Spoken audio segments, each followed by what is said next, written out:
కార్గిల్ యుద్ధ సమయంలో ఆయన తీసుకున్నటువంటి చొరవ, అటల్ బిహారీ వాజ్పేయి గారి శాంతి కాముకుడు లాహోర్ బస్సు యాత్ర ద్వారా స్నేహాస్తం అందిస్తే పాకిస్తాన్కి, కార్గిల్లో పాకిస్తాన్ సైన్యం చొరబెడితే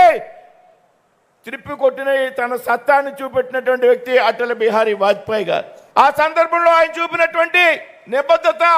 ఆయన చూపెట్టినటువంటి దౌత్యనీతి ఏదైతే ఉందో ప్రపంచంలో ఉన్నటువంటి అన్ని దేశాలతో కూడా కొనియాడబడింది అనేటువంటి విషయాన్ని సందర్భంగా స్పష్టం చేస్తున్నాను మిత్రులారా.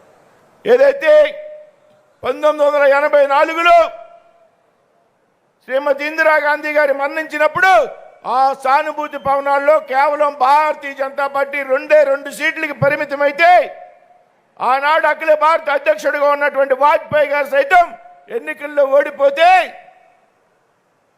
అటువంటి కష్ట సమయంలో కార్యకర్తలకి దశ నిర్దేశం చేసి